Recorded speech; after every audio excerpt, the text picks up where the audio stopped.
Hello, everybody, and welcome back to another episode of the Cup Reviews, brought to you by Cup of Hemlock Theatre. I am your marketing manager and host, Mackenzie, and we are doing a very special episode today. We are doing our first ever musical review. That's right, we are diving into the musical theater canon today, as that is a major section of the Broadway HD digital database. So we are usually it's after every 3 plays we'll do one musical. So our first musical though is none other than the musical that a lot of people credit as kind of the modern music, kind of the start of the modern musical, which is the Rodgers and Hammerstein first collaboration in classic Oklahoma. But yes, so we're talking about a very special production of Oklahoma. It is from the 1998 West End revival done by the Royal National Theatre, and it is led by none other than Wolverine himself, Hugh Jackman. And this was actually the performance, this role in this musical actually was the way that he got cast as Wolverine in X-Men. The casting directors saw him do the final fight scene against Jet at the end of the musical, and they were like, okay, he could be Wolverine. He can do this part. So that's where that is. But there's a lot of other great theater pedigree with this show. It was directed by Trevor Nunn, who is the director for Cats, as well as the co-director for the mega musical Les Miserables. And it was choreographed by none other than Susan Stroman, who, Andrew, I don't know if you know this, but she is the director and choreographer of our favorite musical, The Producers. So there you go.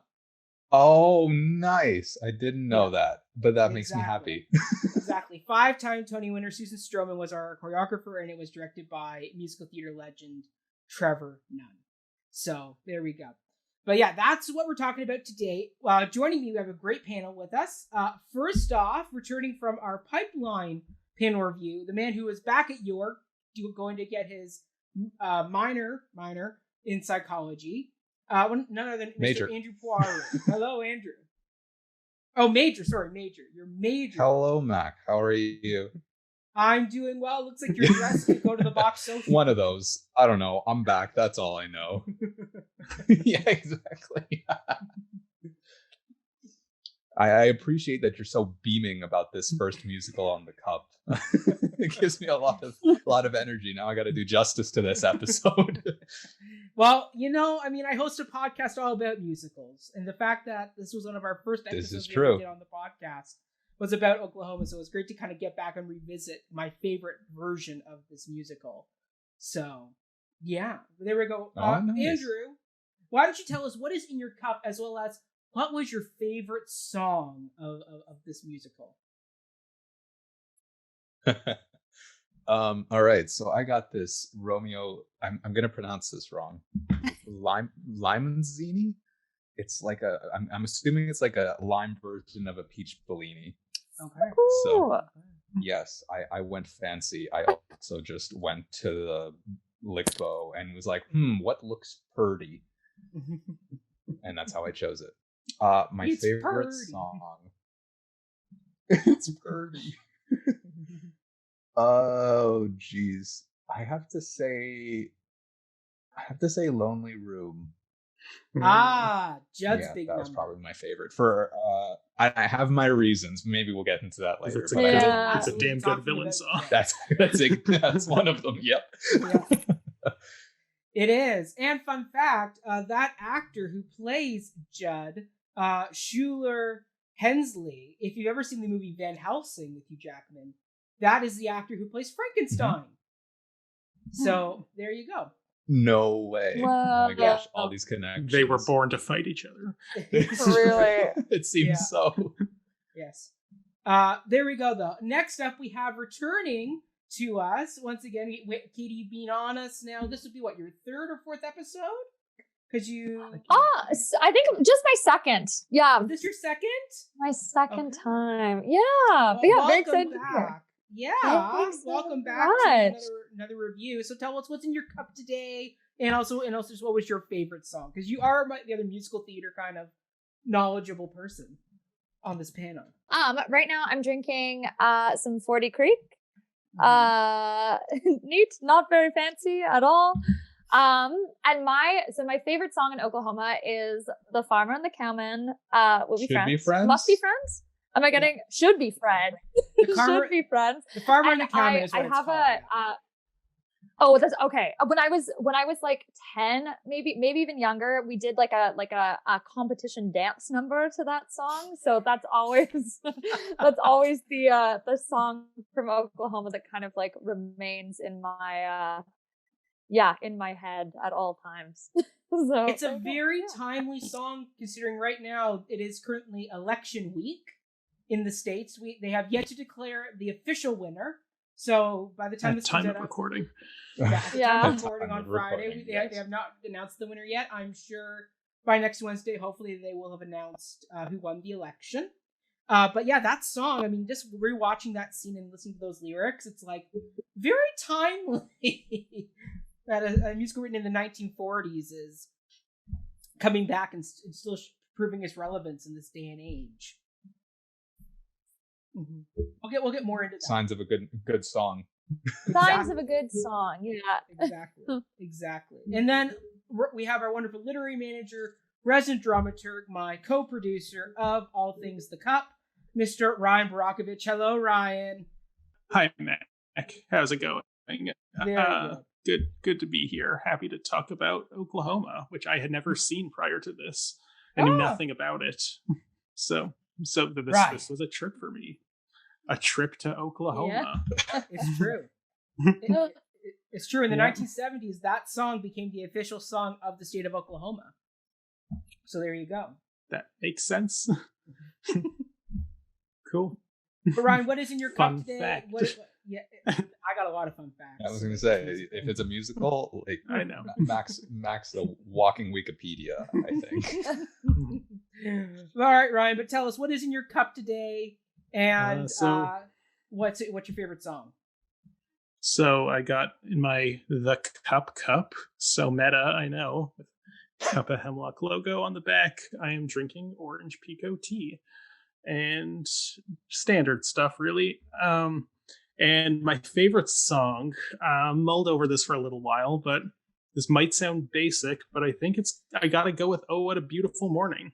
Yes. It's the first song we hear. That damn leitmotif keeps playing over and over again anytime Hugh Jackman's on stage.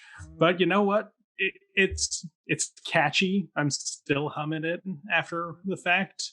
And I honestly can't say the same about most of the other songs in this. As good as they are in the moment, I didn't find they stuck with me the same way. So I'm gonna go with the oldie and the goldie. Oldie and goldie. I sing it almost every morning, much Trademark. to my family's chagrin. I love Oh, What a Beautiful Morning. Is that your Yes. pick, Mac? I have to say it is. I mean, it's also just such a... I mean, historically speaking, that song was such a departure from what audiences were used to that if I ever had a time machine, I would love to go back to watch the first preview of this musical just to see the audience reaction to when they're expecting this rousing opening company number, and yet instead you have Aunt Eller churning butter, and off stage you got a cowboy singing all by himself. I mean, it's a beautiful song that sets the setting and the mood of the story so well, that a song about cows and corn and the wind, it just totally sets up what this musical is. It's a pastoral tale. Let's head into the questions, shall we? What's in your cup, though? Oh, of course. Well, I'm also drinking from my official The Cup. And I'm drinking my glass of Earl Grey tea. But I also have a cranberry drink. After all, Oklahoma is a red state, so a red bit of Crystal Light as well. Yeah. All right, so let's head into this, shall we? Let's start off with... really, I mean, this is Hugh Jackman's show. I mean, he is the one that's marketed with this version all the time. So let's talk about him a little bit. Overall, what were your thoughts on Hugh Jackman's portrayal of the titular character of Curly? Andrew, we'll start with you on this one. I don't think that's what titular means. I was gonna say, I'm like, that's not how that works. So apparently Hugh Jackman played Oklahoma, which is an impressive feat. What were my Curly thoughts? represents Oklahoma. He's a little rough around the edges. He's got a heart of gold. There we go. That's an excellent way of spinning it. What were my thoughts? I mean, Hugh Jackman is just generally a talent, and that ultimately does show in Oklahoma. You kind of look at it and go, "Oh yeah, that's pretty on brand for him."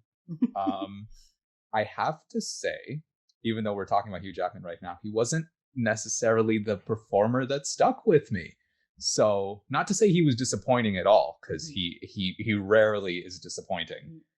I actually can't think of when he has been, but Greatest showman. I will say. Oh, I mean, I enjoy. I'm gonna admit he was okay fine in it, but that the movie itself is very touching. This is fair. This is very fair. But he's fantastic in Prisoners. Yeah. Oh yeah. But yeah, in this one he's great. He, his voice just he that guy can sing, and I hate him for it. He's a triple threat, and I hate him.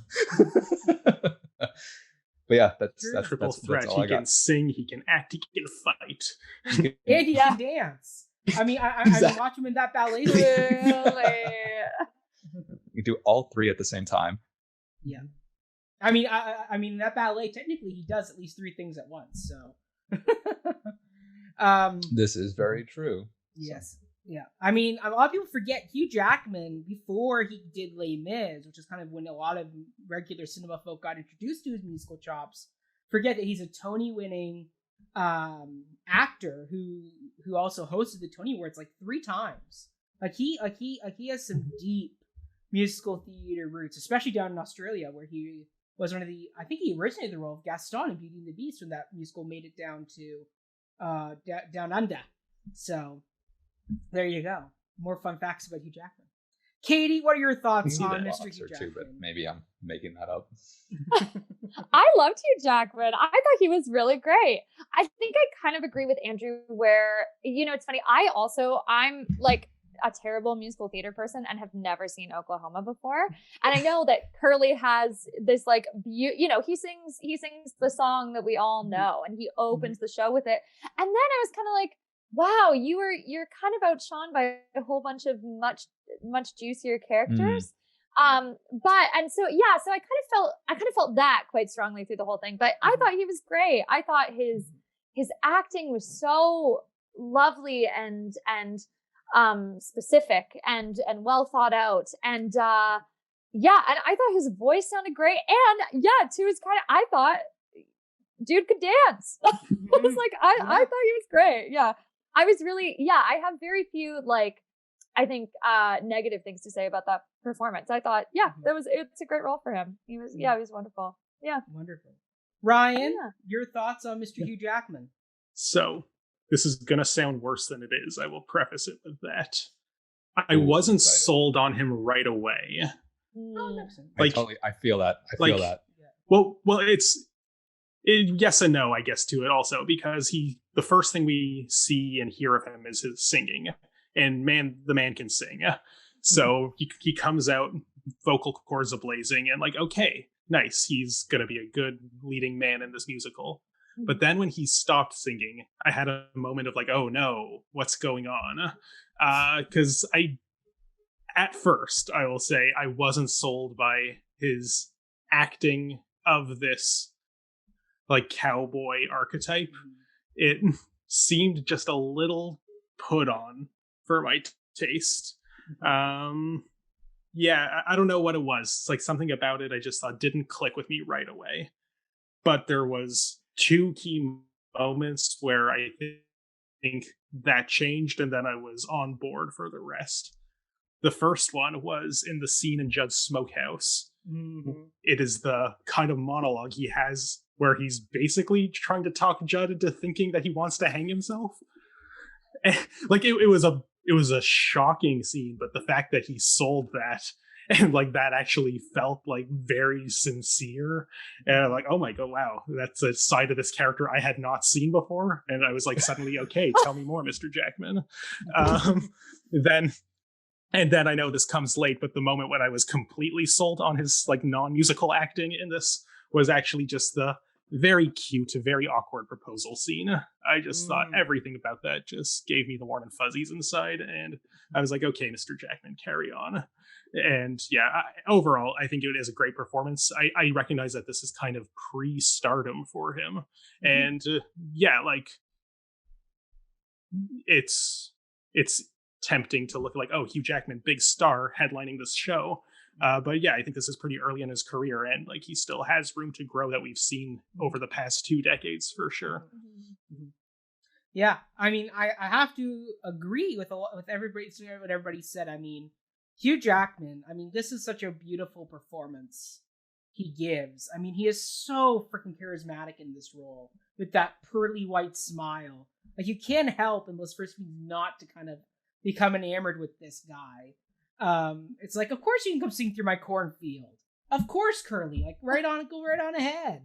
But at the same time, he can get really, like you can see that darker side of this character that if you wanted to make Curly into a bit more of a villain, you can do that. Like, that scene in the smokehouse. What leading man character that's supposed to be like this knight in shining armor is off telling another guy to go like, it's okay, go hang yourself. Like, you could do it, the beam's there, like, it'll work for you.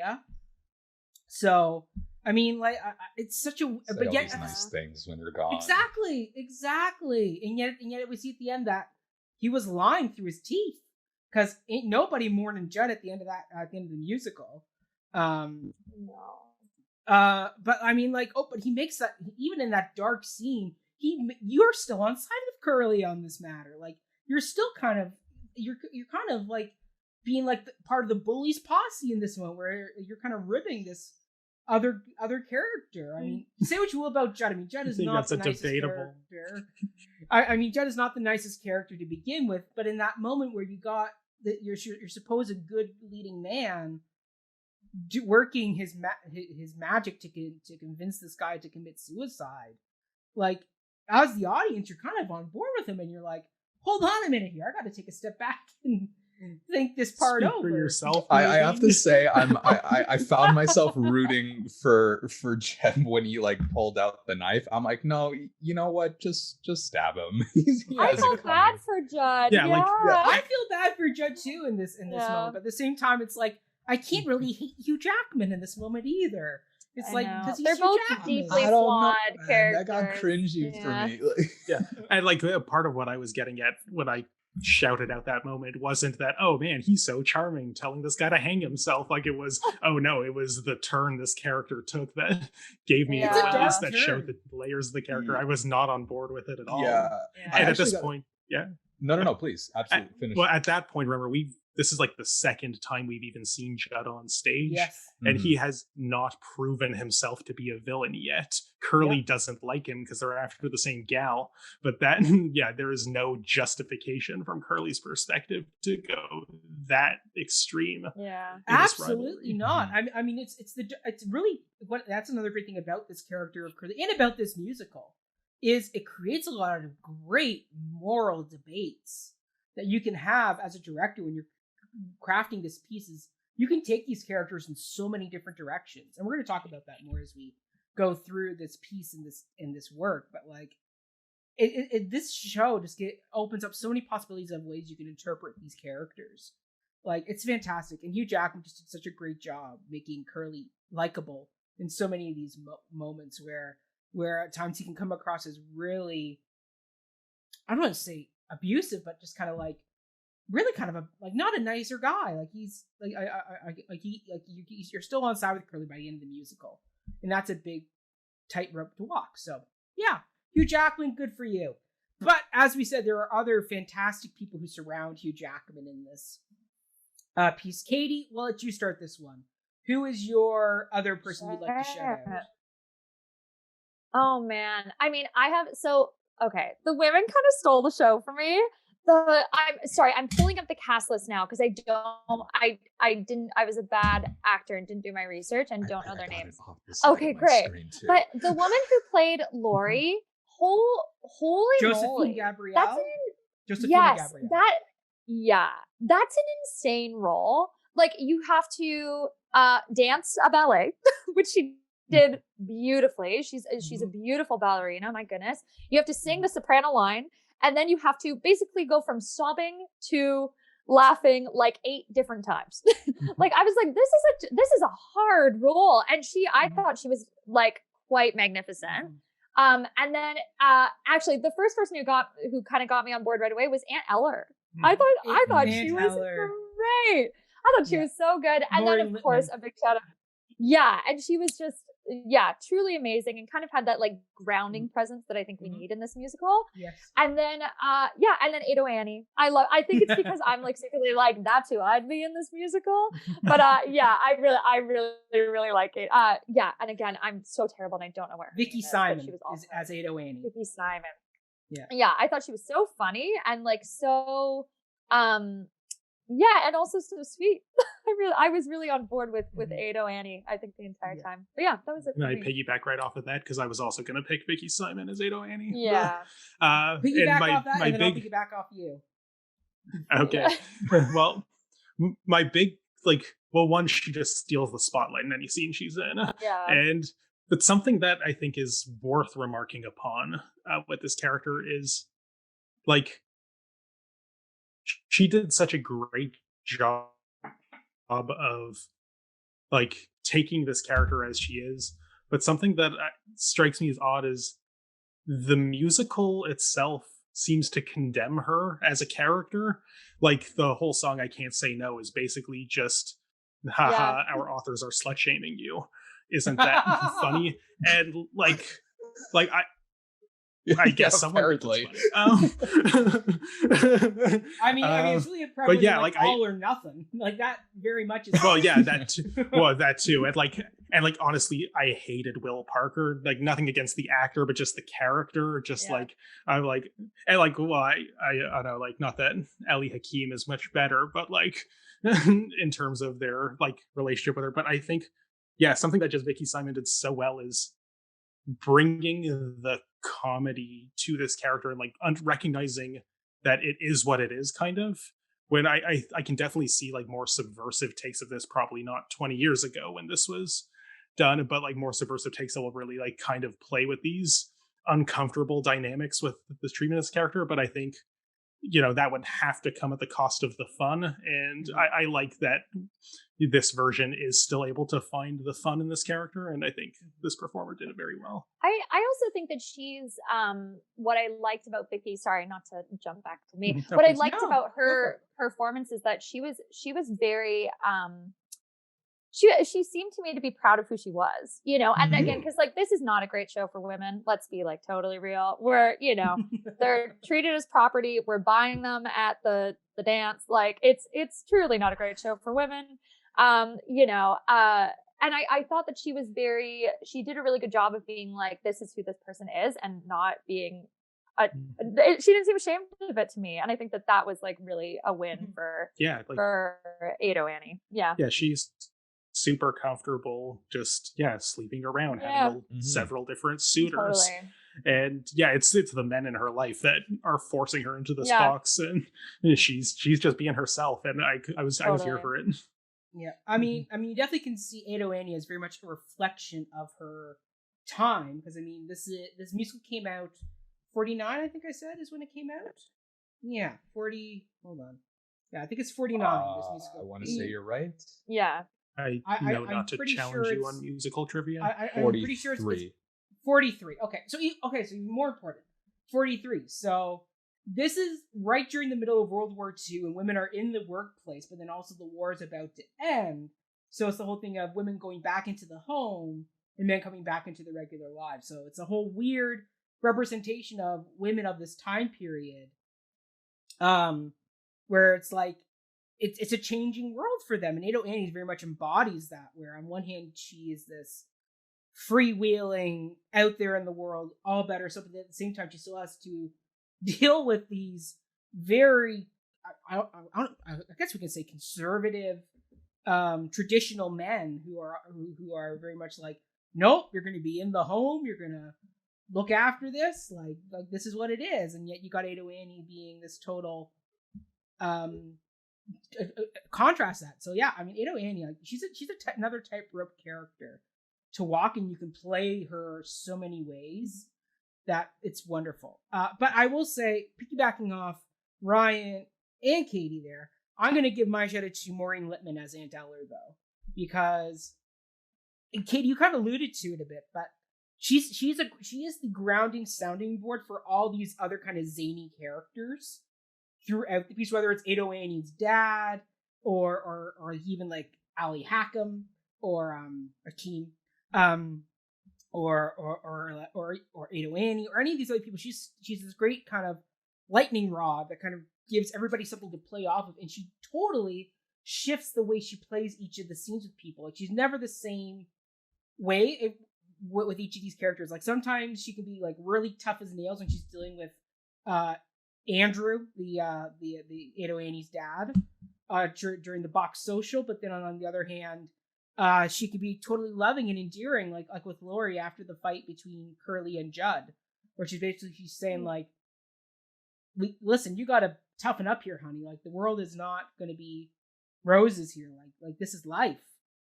So I mean, she walked that line so well with this, and considering like this is the kind of the first of the major motherly supporting characters that Rodgers and Hammerstein will give, accumulating with the Mother Abbess in Sound of Music at the end of their partnership.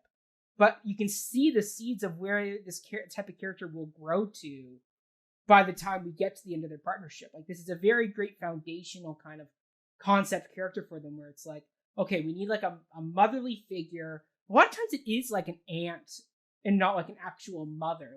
Like I'm thinking like you have cousin Nettie in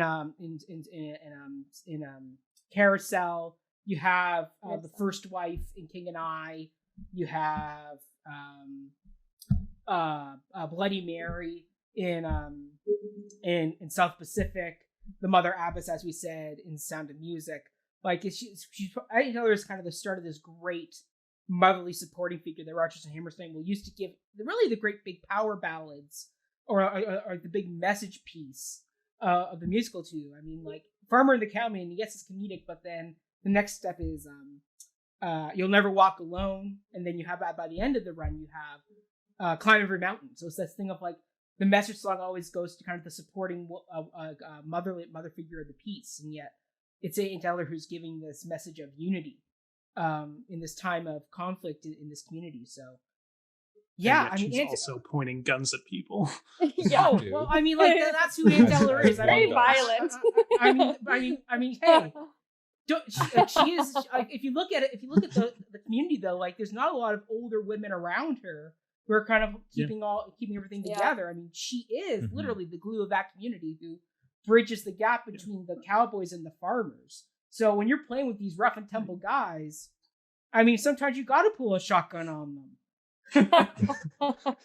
Yeah, it's a thing. I want her to run for mayor of this town. I think if anyone. Oh, I think she kind of is the mayor of the town. I agree. Pretty much.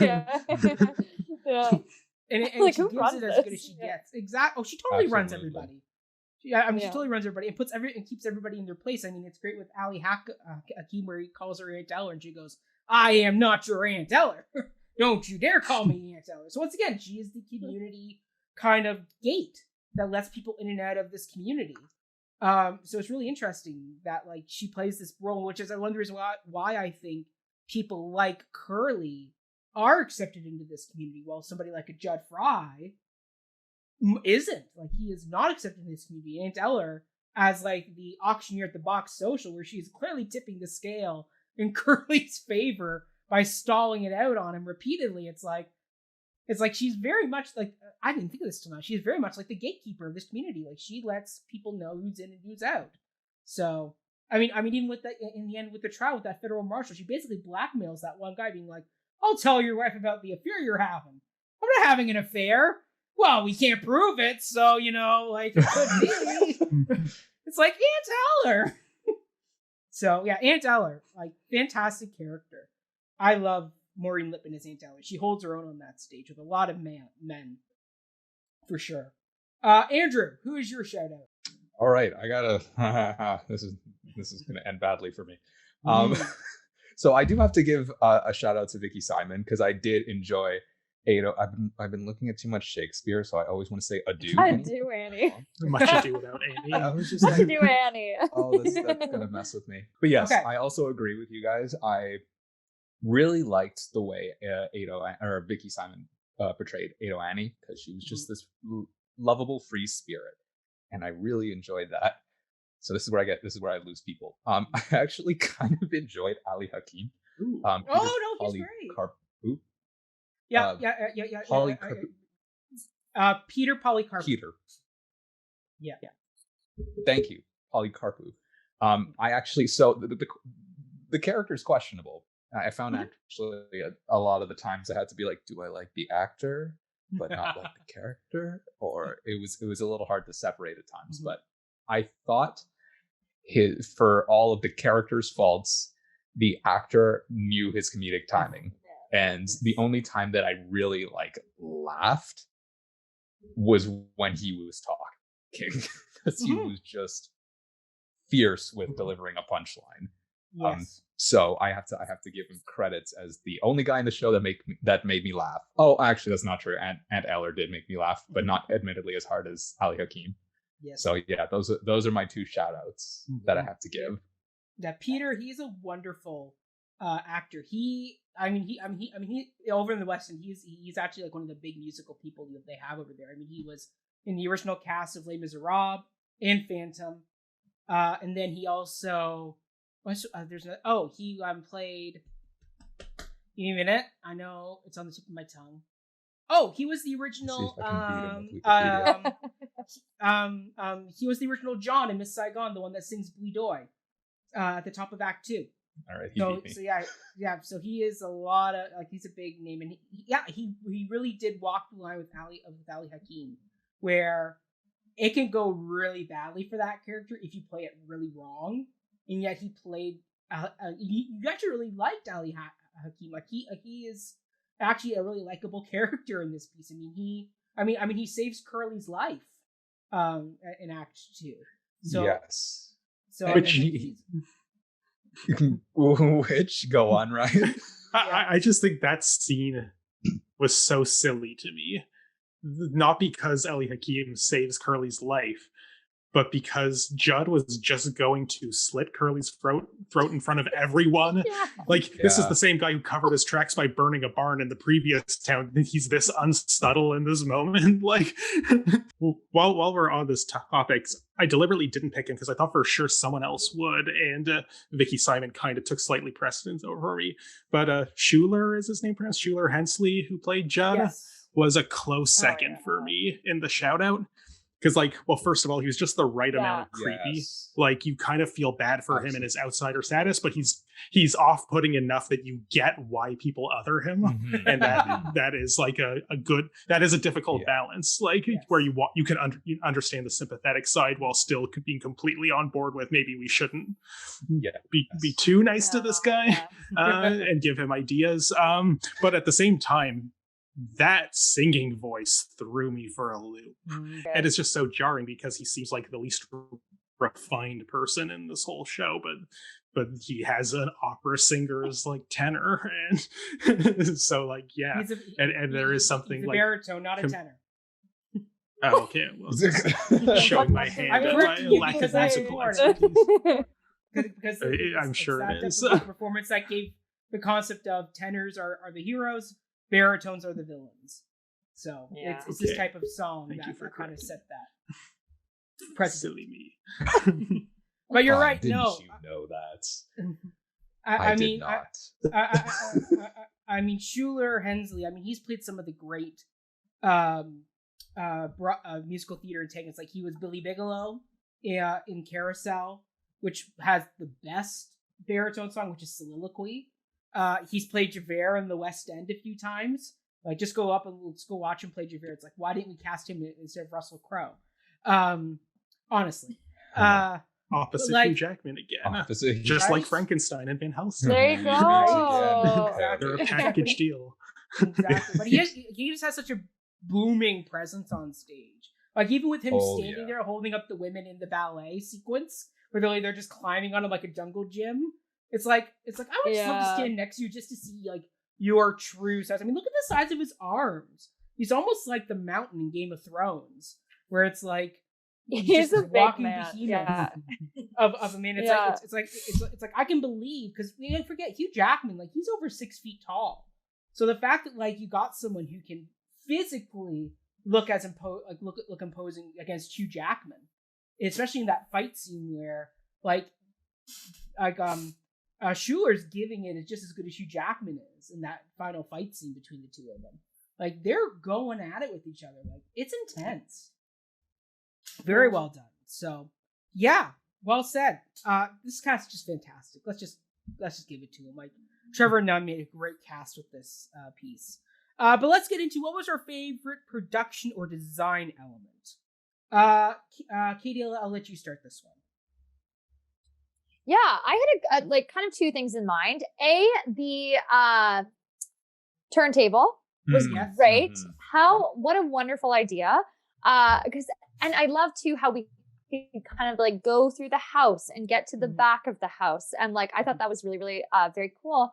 And then the other thing that really stuck out for me was the lighting design. I thought the lighting, how it, he opens up, Curly literally steps out and it's a beautiful morning. And we're in these like sunset colors. And then as we first meet, or we first kind of get to know Judd, we're into night. And it's really just this like beautiful, like kind of like, scape of shades of light as we kind of go through the days. And I thought that was really, counts as a production element, but obviously like Susan Stroman's choreography is incredible. That is just, perfection. Like there's no one or very few better than her. And it's just like, it's truly just so, I could have watched that whole ballet like several times over. I thought it was, so wonderful. Yeah. Yeah. I mean, I'll piggyback right off you, Katie, because I had the choreography as well for this piece. Because, I mean, you're right. Susan Stroman, I mean, there's a reason why she's a 5-time Tony winner. 4 of them are just for choreography alone. The fifth is for best director. But like she built this community so well with these dances that you knew right away who was who in those big dance numbers. Because I mean, you have the cowboys who are much more acrobatic and agile, which makes sense because they're very much following Will Parker in his lasso trick moments, and like it makes total sense. And you have the farmers who Trevor Nunn smartly casts as these kind of bigger, kind of Judd behemoth looking guys who are very kind of these grounded, kind of doing a little more of a square dance. And so you have these two contrasting communities, but yet you could tell just by who they were on stage by watching how they danced in those big community numbers. But then you also have a whole other dance style, which is the ballet, which is like very traditional. Like just the way, like look at the way their arms moved and kind of the flettes and the kicks and the pas de bourrées they do all through that ballet. It's like she did a very traditional ballet, and the fact that she was able to get actors who could do the ballet as well as the rest of the show is major, because normally they get other people to do the ballet, so it's like another person dressed like Laurie and like Curly and like Judd do the ballet, not the actual actors themselves. So the fact that Susan was able to use the real actors in this dream ballet is fantastic, and really portrayed that internal struggle Laurie is going through, even though we all know who she's going to end up with by the end of the musical. Like, it's still a beautiful illustration of this character being pulled around. It's just fantastic. And I mean, even like, she got all the other characters, like even the way Ado Annie dances is very her style. Like, it's very much chest out, very kind of like owning the body. It's kind of like watching Anita in West Side Story, where Anita is very much that same way. It's a very kind of grounded, proud dance. And you have that same thing with Ado Annie throughout the piece. Like, Susan knew how to choreograph for each of these characters in each of these groups. and really articulated them really well. So everybody had kind of their style and their own dance language, and she stuck to that throughout the piece. So bravo, Susan. Andrew, what's your opinion? What is your favorite production or design element? So to piggyback off of Katie, I really loved the turntable on the stage. I thought that was a fantastic element, and I think they utilized it very well. I'll get into that point later, I think. But I really enjoyed that. I just think that all shows should have that, because it just adds so much and allows you to make so much use of the stage without having to do these big. Not all like, shows changes. can afford one. This is also very true. But I so the other thing I was going to say was the backdrop, and at the opening of the show, I looked at it and I went, okay, that's aged. That's not going to work now. We have all this new stuff. We have the backdrop and how they used it. I was like, oh, okay. I didn't see that coming, and it looks really good. It was just so well painted and designed that it definitely gave this like Oklahoma landscape, set the mood for the scene.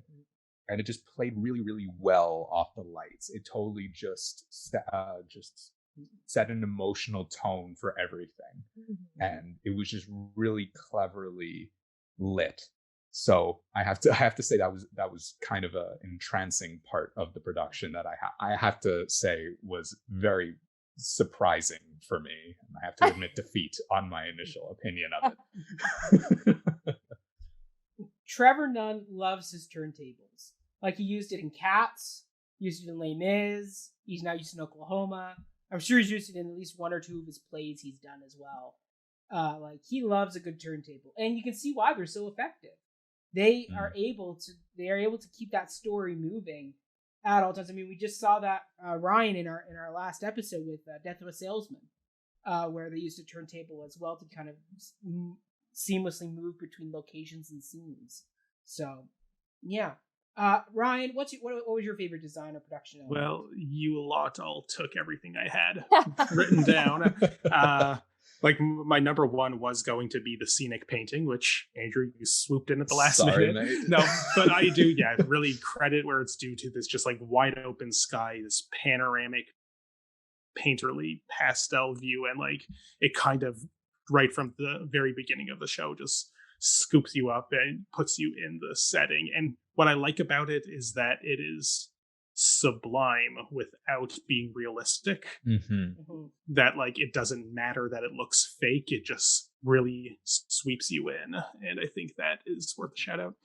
Second choice would have been the choreography, but I don't think I have any more to add to Mac's monologue on the subject. One thing I'll say that we haven't really talked about, I don't have like big opinions about the costumes as a whole, but my favorite costume, and sadly they didn't commit to it, which I blame probably Rogers and Hammerstein for, was I loved Laurie's costume until she got her dress. I loved her overalls and her like every other woman in the show was wearing a dress, and she was wearing her overalls with her pants legs, hands in her pocket, walking around dancing all dapperly. And it just like was such a great contrast that like showed her individualism and like separated her from the rest of her community, that she is a farmer herself, and she's even her aunt is also a farmer, but still wearing a dress, still conforming to this proper women's attire. And I was so, every time she was dancing and you could actually see her legs moving, I'm like, yes, this is not inhibiting her. And then and Eller gives her the dress, and like, oh my god, I'm so happy I have a dress. I'm like, oh no, you're conforming. It definitely plays into that trope, that like, I want to say Pretty in Pink trope, I can't remember, like where he's like, oh, it's the like tomboy turned into like gets a dress, and all of a sudden all the boys pay attention to her, and you're like kind of like, all right, okay, sure. Whatever. All the boys were already paying attention. Yeah, that's the thing, right? Even especially in Oklahoma. So many scooters. Yeah. Yes, especially in this musical, you're like, we did not need a makeover montage. Yeah. Well, I mean, she was going to the box social, which is like an evening social event. So I would hope she would have something besides overalls to wear to that. I mean, You have to it get is a fancy. Yeah, on a but it's an nice evening hat. social where people like it's an evening social where people get held up at gunpoint and bid on picnic baskets. Like, this is a weird party to begin with. Hey. Weird party. Like, Hey, it's there's no Oklahoma. rules here. It's Yeah. Oklahoma. What can you expect? Exactly. All right, Ryan, since we stole all of yours, we'll let you start the next one, which was, what was the weakest part of the production? I feel like my answer for this is dumb, but I'll say it anyway. Mm-hmm. I didn't love, and this isn't a fault of the production, but I didn't love the way this was filmed for us.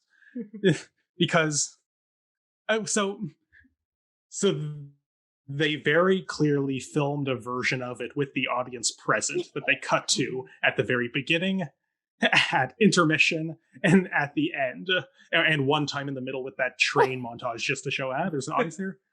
But there was very clearly no audience when they filmed every other part. One, the camera work was too slick, like, and moving around, and the editing was just too well done for what is possible in a live theater performance. So they were very clearly starting and stopping and cutting and moving equipment around, and there was no applause after any of the musical numbers. There was no life on the other side of the fourth wall, as if there was supposed to. Yes, because they are trained musical theater actors. So it just felt wrong for the type of performance they were going for. This is a pro shot. This isn't a proper film adaptation. Mm-hmm. And if they were going to do a version of it with the audience anyway, they should have just worked the camera work around that so it wouldn't be encumbering. Yes. But yeah, it's not a fault of the production. I'm sure to anyone who saw this live, it was great on all cylinders. But for us watching it through a service like Broadway HD, I was really hoping to get more of that authentic theater feel to it. Agreed. I'm gonna piggyback off that, because I absolutely agree. Like, that was the, like, it felt so lonely watching this show. Yeah. Because there was no audience, there was no, like, especially when there was something that was clearly supposed to be funny and there was just this space, it felt so incredibly awkward. And I think they could have done a hybrid where they had a filmed version without an audience, cut to the pro shot and the zoom, the close-up. I almost feel like we got gypped for part of, like, the scene transitions.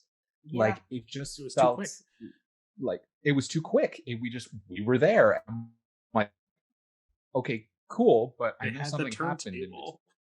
They had the turntable. They didn't need to rush it along, show us the actual machinery at work. Yeah, which is like the fancy like a scene transition over, and you kind of feel that, like, time has passed.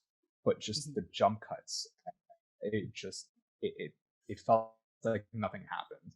And just because I know it's a stage production, it felt wrong. So yes, I totally agree with you, Ryan. It just, filming it the way they did was a little bit of a mistake, I think, for a theater audience member viewing it over a screen. It just wasn't the same. I agree with both of you.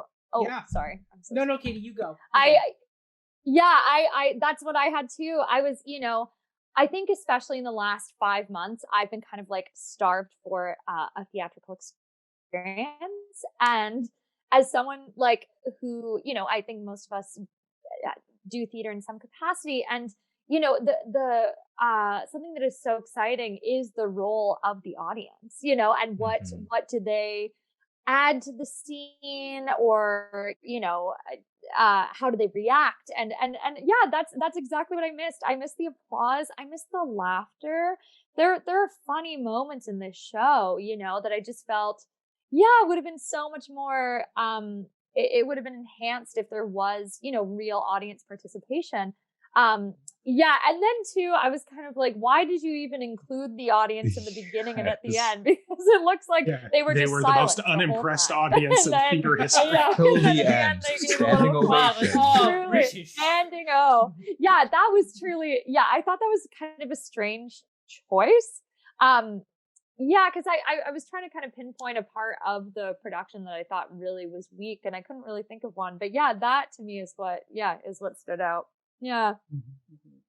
I'm maybe the fourth on this, saying the camera work was my biggest hurdle. I mean, I can't tell you how many times I've watched this I'm production. so glad I went first.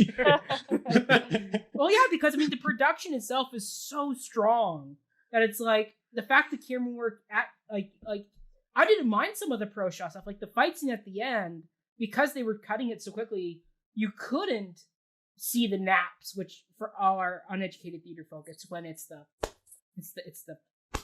sound you make. Impact hit. Exactly. But because they're cutting it in such a way that's really cinematic, it worked. But like the scene transitions are what bugged me the most, because I was like, well, I want to see the house roll off so the cornfield can come on. Like, show me that piece of magic. Well, that's part of the joy of theater. Is I mean, watching the stuff at Stratford we just watched, like they were very open about showing us a lot of the time, like how that table coming on, coming off, or at least getting the audience to react to things. It's like just like do what a sitcom does and put in a laugh track. If you know there's a dead spot or an applause spot where it's like there should be a clap at the end of Farmer and the Cowman. That's a Tour de Force dance number they just performed for you. Yeah. Like, that's a dance number to dance. Yeah. I will say... Go, Ryan. I will say, just on since you bring up laugh tracks, since we talked about this a few weeks ago for Pipeline, I think adding artificial laughter or laughter from the onstage characters isn't the fix I want for this. I just want to hear the actual audience laugh. Like, I don't, or if we're not going to have that, then do what most sitcoms in this century do, and that's tighten it. So there isn't that dead air where we're waiting for a laughter pull. Yes. Do a Malcolm in the Middle, do Community, do The Office. Like, you can't do Seinfeld anymore if you're not going to have the live studio audience. Yeah. I mean, exactly. I mean, like, I would much rather have the laugh recorded. I mean, like, maybe don't film the audience side, but just like record the audio of the audience laughing or reacting, and then just splice that in. Like, that's all you'd have to do to like make it, to give that piece just a little bit more, because it's a very funny musical. Like I remember seeing this at Stratford, in the whole concept with Gertie Cummings and her weird laugh she does, and the reaction Hugh Jackman's giving to it. Oh, God. Like, normally, like, I remember being in the theater and killing myself laughing, especially when it turns out that Ali Hakim has had to marry her, and then he's like, yeah, and then Will goes, well, like, Ada Wayne is gonna kill your wife. He goes, well, let it play out. It's mind your own business. Exactly. that was my favorite line of the entire thing. It's very funny. It's very funny. Or like when it's Ada Wayne and her dad and Ali Hakim, where he's talking all about the Persian kitten, and Ada Wayne's kind of ratting out Ali Hakim. Like, it's really funny. Like, there's some really good comedy in this. That, like, exactly, like, it's really funny, and you just need to give that part of the show, because that's what this is. It's a musical comedy that has some really dark tonal stuff in it, we'll get to. But like, it's really funny, and when it's funny, it's funny, and so taking the laugh out of it kind of kills it a bit. It really kind of dampens. And it's like when you're in an audience full of people watching a comedy and it's just quiet, you're not gonna laugh. So us at home, we're like, I guess it's not funny, I'm not gonna laugh. You get scared to laugh. Yeah. Exactly. Okay, well, that's really good that all four of us chose the camera work. I mean, that made our lives really easy. Yeah. Okay, so let's go into, do we think this production is worth the watching? Ryan, I'll let you start this one. I think if the only thing we can criticize is the camera work, then that answers that question right there. Like I said, I knew nothing about Oklahoma. I went in completely blind, and it swept me up, and I enjoyed it. There's some interesting kind of problematic things in it that we'll talk about very soon. But overall, if you like musicals and whether or not you've encountered this piece before, I think this certainly is a good entranceway to Oklahoma, and I am glad that this is the version I saw. I'm such a positive guy. Maybe it's just because we mostly been doing very like good productions here on this show, but I feel like I'm so rarely saying no, don't watch this. I always want people to just experience as much theater as they can, and if you're already subscribed to Broadway HD, make use of that subscription. Get bang for your buck. Watch everything. Yeah. I mean, Ryan, as a resident TA, would you show this in a class if you had a class where you had to show a musical of some kind? That's tough. I can't imagine what class that would be in. I guess. I mean, this is based on a play, so I mean, if you're doing a compare and contrast, musicals are plays, Mac. What are you talking about?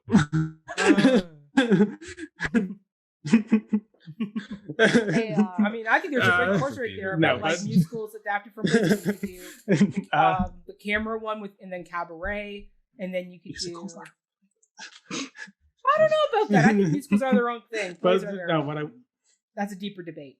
A play is a work for the stage. All right, I'm just gonna. Okay, we're going by that. Okay. Then yes. No, Okay, so what I will say is, I guess if I would need to think, like, if I'm writing the syllabus and deciding if I'm going to put Oklahoma as the one musical we cover in like a theater history survey, I could see it from like a historical perspective if this is indeed the birth of the American musical in a way, that it's either this or Cats or something. So those are the two. Those are totally Those are the two ones. Or Cats. Yes. Those are the only two. Like, I'd much rather do Hedwig or something, but like that's probably too subversive for like an introductory course. It doesn't really capture the beginning. If this was like, that's what you're going for. If this was, for instance, like a subject like, all right, we're going to cover Roger and Hammerstein. Yeah. Musicals. Would Oklahoma be the one that you of music? If I'm being completely honest, I know I'm such a peasant in this department. But yeah, I could definitely see. I would love to do both. If this book ends their partnership, as like see where they began and where they came from. Anyway, long story short, I guess if we were covering Oklahoma, I see no reason why I wouldn't encourage students to watch this version of it. I would need to think longer about, is Oklahoma the musical I want to cover? If it was a full course on musical theater, then certainly I don't think I would be teaching it, though. So not my decision to make. Fair enough. Katie, how about you? Is this worth the watch? Totally. I think I think we've kind of learned, like I've certainly learned as like someone who like loves musical theater so much, is that there are a lot of problematic things with specifically Golden Age musicals. And we kind of know that, and I think that we need to, there's obviously newer things and ways that we need to adapt these productions if we are going to continue to produce them, right? Or we just need to start producing new productions altogether. That's another topic. But keeping that in mind, I think that like it's a good production as long as you have those things in mind. You're like, this is what this has been, and now we need to do something different. But I think it's production wise like wonderful. I think it's totally lovely. I think the actors are really great. I think the sets are wonderful. I think that the Susan Stroman choreography is so magical. It's very much like it feels kind of like a historical piece now. Like something that we could like study and look at. Even though it was 1999, it really was not long ago. But that's kind of how I feel about it. Yeah, love that. Andrew, would you watch this the producers as like a double bill? Oh yes, that would be interesting. So much to say to each other. Yeah, it's like obviously they complement each other so well. Oh yeah. So this is where I sound like a bit of a hypocrite. Both were done by Susan Stroman. So that's very true. So you could definitely say. Yes, I could. You know what? I could see that, and it would definitely show both like a range of her choreography. So yeah, I could see that on a double bill for sure. Would I? So the question is, is it worth watching? Again, this is where I sound like a bit of a hypocrite because there were elements of this musical that I really liked, but if I'm going to recommend a musical, it's not this one. Quite honestly, because there we go, Ryan. You got the negative one comes here. No. But I just, as a story, I just couldn't get into it. I found myself kind of like around halftime, I was like, all right, I could turn this off. Like, because I just felt like I knew where it was going. And there, as lovely as the choreography was and as lovely as the acting was, I just the songs kind of just felt the same. And that's why I chose Lonely Room. Because it was like that one standout song for me that kind of like tonally changed everything. But like the rest of it, I was just like, there's nothing sticking with me. Not even like, oh, what a beautiful morning. It was just it just all kind of, I was and I think that's the hype of Oklahoma for me. Like I think I was just expecting it to be up here and it wasn't. I'm not saying it's a bad musical. I just don't think for me it really stood out in any kind of like relevancy. It was kind of like I'm really glad you're mentioning all of this because these are some thoughts that did occur to me. It didn't like hamper my enjoyment of it itself, but I think the reason why you're kind of maybe identifying this issue with the music is that so few of the songs actually advance the plot. Yeah. Yes. So they're kind of just like, okay, scene between Curly and Lori, and then a song happens, but it felt like so much. I was like, I just want dialogue for a little bit. It felt like fluff. You're absolutely right. Yeah. Well, once again, it's the, I mean, right up, the only thing so in history you have Showboat, and then you have this. So like this is very much kind of the first attempts. Because up till then, a lot of times musicals were like Cole Porter things where it's like, let's just take one of these hit tunes of the day, you know, like, and we're going to, like, You're the Top. We're going to splice that into this musical. Here, like, this is really their first attempts at figuring out how you incorporate music and dance and actually make that part of a story. Like, we already had Gilbert and Sullivan. But that's and opera, like before. That's a different genre. But it's basically the same thing. Is it? How different is it really, though? It's different enough. Because up till then you'd had opera and you'd had plays. Nobody ever tried to combine and go between song and dialogue like what was going on in Oklahoma and Showboat. So it's very much kind of like those early attempts at how do we balance this? How do we make it so these songs are relevant to the book? Because you're right, a lot of these songs could be taken out and you wouldn't really miss too much. The only song that actually is somewhat plot relevant is Poor Judd is Dead. That's really the only one where it's like you actually kind of need that song that may have that scene make some sense to Judd's motives later on in the musical. But see, I kind of think like this very important distinction between opera and musical. I kind of think a lot of the musicals that strike me as some of the best ones are like your Les Mis, your Hamilton, your insert other ones here that don't intercut between dialogue and song, because every single song in those ones does propel the plot because there's nothing else. Well, I mean, that's where, once again, historically speaking, I mean, Oklahoma and Showboat and a lot of the Roger Hammerstein things are what's dubbed as a book musical, meaning that there is a script and there also is songs that you're jumping in between. Les Mis and Phantoms and Cats and Jesus Christ Superstar, which started that whole trend, is what Lloyd Webber, and where like he really wanted to get back to that operatic style, and then we kind of went away from that in the 90s with things like Rent and Wicked in the early 2000s, and then we've kind of been moving our way back toward the so musicals kind of do this weird swing of a pendulum where they're going from one kind of musical to the other type of musical. All arts do. Yeah. Oh, absolutely, all arts do. Yeah. There we go. I mean, we could do a whole.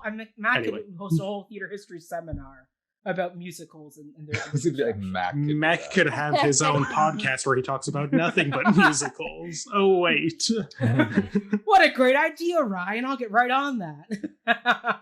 But yeah, I mean, I will say I think it's worth the watch just because this is a very traditional Oklahoma. Like you don't get these big musicals like this anymore, where you have this huge ensemble cast that's as well as big orchestras that have big sound to them. A lot of the times it's synthesized and like 10 people in an orchestra. But this, you can tell it was big. Like the brass section alone in this show was bombastic. So I mean, just for that alone, to watch an original style version of this musical that is very close to what my historical readings of it is very close to what we got back in the 1940s with that kind of tonal shift they did at the end, is like kind of very close. So for me, I go like, this is a very great traditional production of Oklahoma. We're now seeing new modern ones that was just done on Broadway. That won Best Revival that had Ali Stoker, the first performer in a wheelchair to win a Tony for her performance of Ado Annie. So I mean, like, this musical is being adjusted to the times as we're going on, but this is still very much kind of the last kind of classic version that you kind of can get, and it's great just to watch. And I mean, it's Hugh Jackman doing a musical. I mean, right there, that's a reason to watch this. I mean, who doesn't want to watch him? Yeah. So yeah, I would say overall it's worth the watch. I mean, we will get into the play now, which has some major textual red flags in it that will have to be addressed. So why don't we kind of get into that?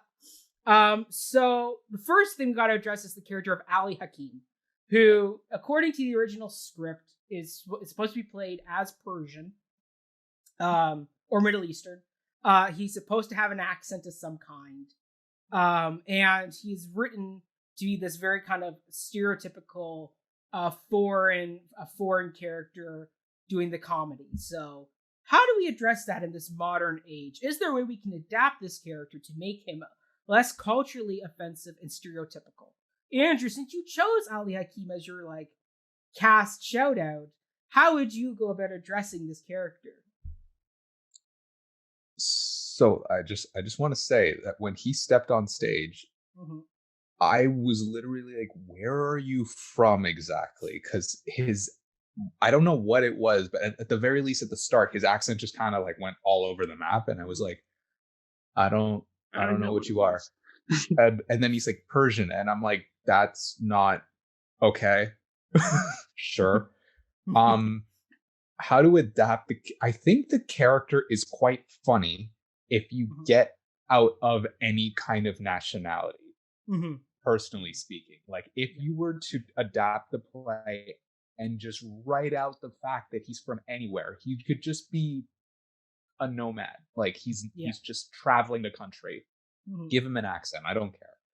But like, just take out the fact that he's from somewhere.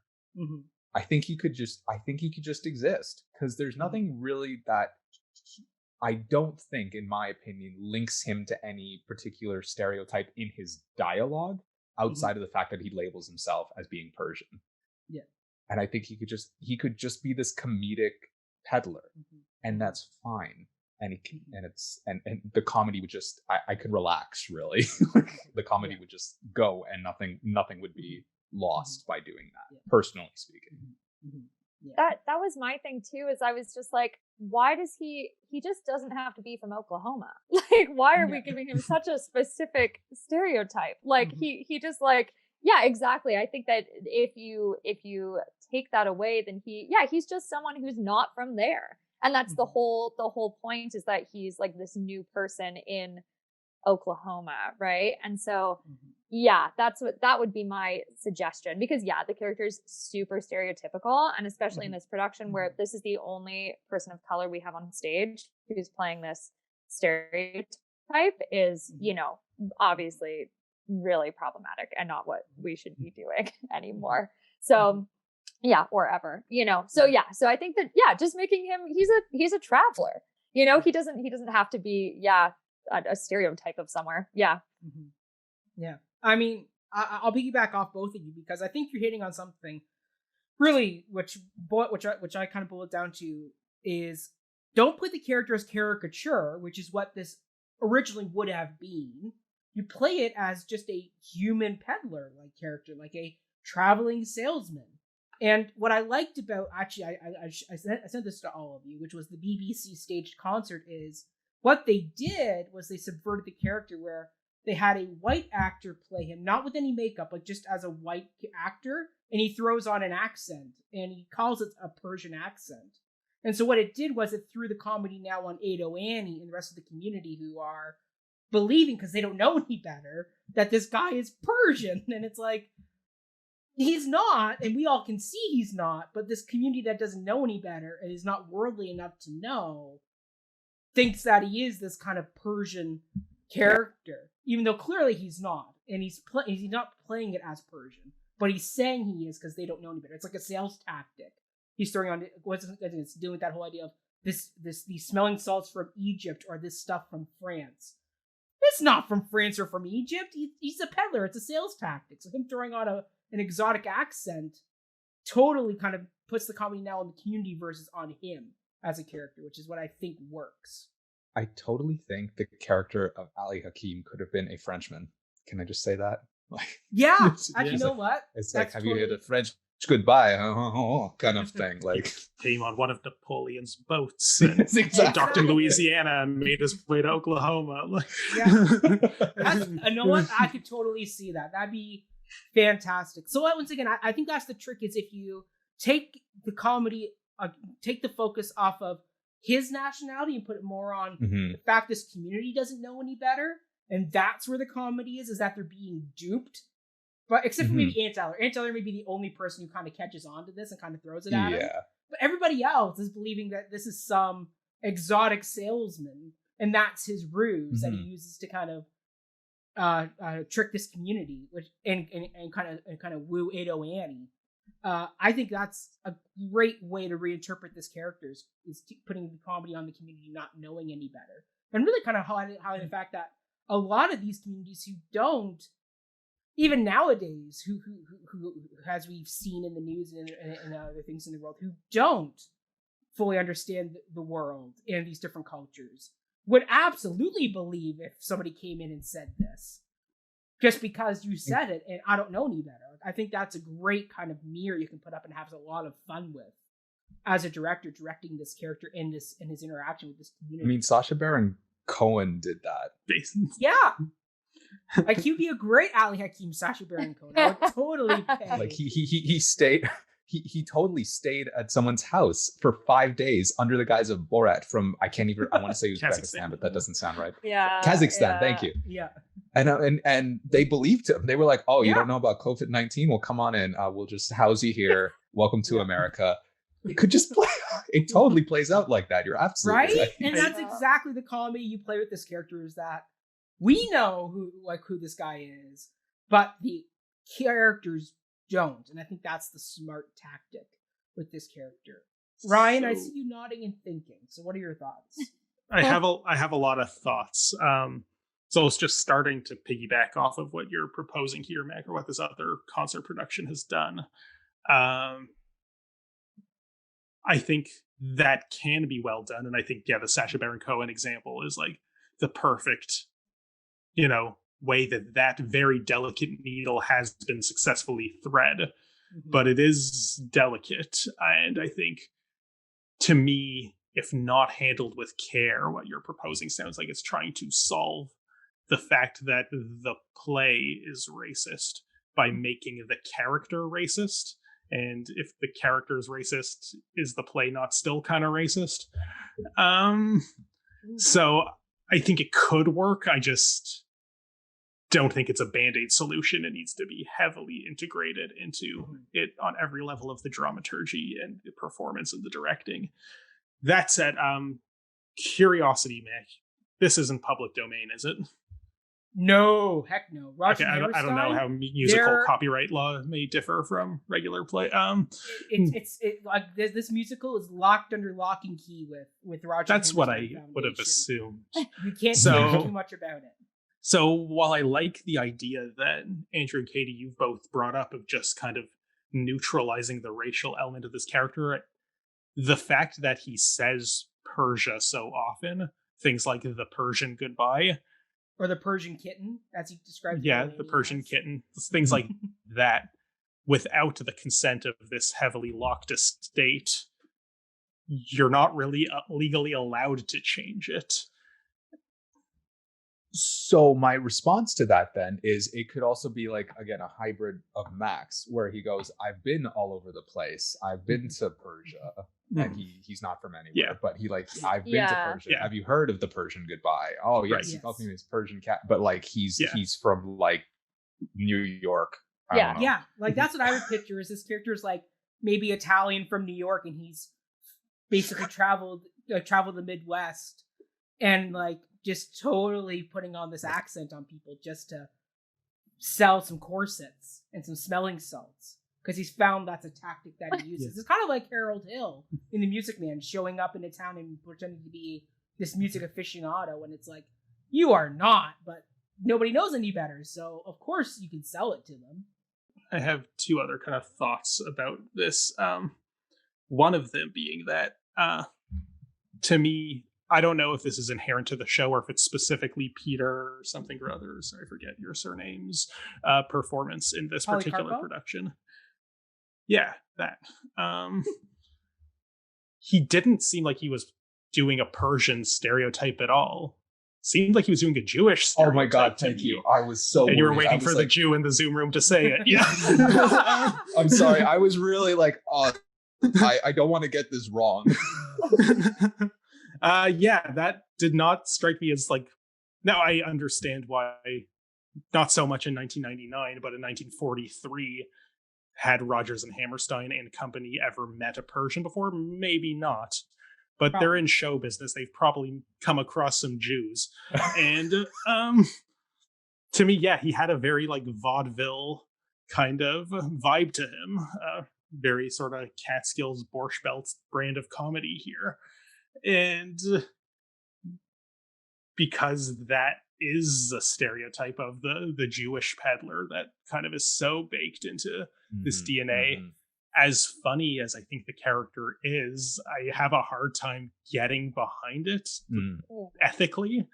And it would be the same if it was like a genuine Persian imitation here. Like I would feel bad about laughing at that, but because it's doing something else and the guy's something else, I almost want to write it off as maybe this is the guy from New York that we've been talking about who, grew up in Brooklyn and is very Jewish and then is putting on these Persian airs because he does not want to be Jewish in the South. But that actually brings me to my other big point. And I kind of think I'm tempted to maybe want to lean into the Persian elements a little bit for one reason alone. And that is, there's something kind of shocking to me about how progressive all of these old white farmers are, that they're all okay with their daughters marrying this foreigner, this non-white foreigner from Persia, and none of them bat an eye at that. Like, that's Will true. Parker, Will Parker is like, he's a rough and tumble poor cowboy and whatever, but Ado Annie's father is like, that man will never marry my daughter. You, the only non-white person I've ever met, you will marry my daughter. Like there's something kind of like weird about that. I hadn't looked at it like that. That's an interesting perspective. That's really interesting. But also like racial marriage was not legal in this time in the world of this musical. I don't have an answer to this, but I think since it's there and since the Rodgers and Hammerstein estate won't let us make it not some kind of Persian, well, I think that's an interesting dimension to play with. Oh, it's a very interesting dimension to play with. I'll have to reread the script again. I know that I think in the script, like in his character description, it's calls for it calls him a Persian peddler. So I think that is what he's dubbed in the script. But once again, I think like I mean, if this BBC Proms production can cast somebody who is clearly not like Middle Eastern and play it off with a really kind of heavy New York accent that he's calling Persian, I think Rogers and Hammerstein's estate can be a little bit more. I think they're a little bit flexible on this one. Well, once again, I haven't seen the most recent revival either, and I don't know how they did it in that one. So I don't know as much about musicals, but for dramatic play text copyright law, without the consent of the estate or the author if they're alive, you cannot change a single line of dialogue. So you can find loopholes like, oh, he's pretending to be Persian, but you can't make it not Persian unless Rogers and Hammerstein's estate consents to that. You can't make it Kazakhstani because, hey, we'll get the Borat crowd on this. Like, it has to be Persia unless the estate says otherwise. So some kind of Persian element needs to be played into this. And regardless of whether or not the character is Persian or he's putting on a performance of being Persian, the fact that these old white farmers are suddenly okay with their daughters getting immediately married at shotgun point to this guy who they believe to be play with. Oh, absolutely, yeah. There's a lot to play, and that's something that I love about this musical is there's a lot of fun interpretations you can do with this text. In a lot of different ways you can interpret all these characters. It's a very malleable book to what kind of ways you want. Whether, like, we're going to get into this now with the next question, which because I think we've all answered and kind of gave our piece about Ali Hakim. But the next question is, does this community's treatment of Judd drive him to his murderous actions, or would he have done so regardless? So, I mean, once again, this is like another interpretation question from the book. So, Andrew, I'll let you start this one. So it's the psychology major. That's why you called on me, isn't it? Exactly. And you're going to get the psychological answer of it's nature and nurture kind of thing. I think just the character of Judd Fry seems a little troubled. And I don't know if he would have necessarily resorted to homicide outside of this particular set of circumstances. But I will say that I sympathize with him because they didn't help. And like that was I think the smokehouse. Yeah, smokehouse. Yes. That scene kind of just, for me, really cemented like, yeah, this is just gonna go poorly for him. And I kind of blame it on Laurie, because I'm like, all right, so first of all, you're trying to make Curly jealous, fine, but you asked out a guy that makes you uncomfortable to begin with, and you're not sure about it. You're just kind of asking for trouble. I'm not saying like shame or blame or whatever it is, but like it just like circumstances definitely did work against Judd. And I kind of sympathize, especially in the smokehouse scene, because that was the moment for me where I kind of turned against Curly. And I'm not even sure he really won me back by the end of the play, if I'm going to be honest. He just kind of antagonized him and bullied him. And I don't want to say drove him to murder, but I'm not going to say again that it helped. So I don't know, man. I got to say, like, it's a little bit of both, but he could have just resorted to homicide at some point, and it's implied that he has before. So there's that aspect you also have to look at. But yeah, I don't know. It's kind of an unknown question that I think directorially and as an actor you kind of have to argue and make a decision. Yeah.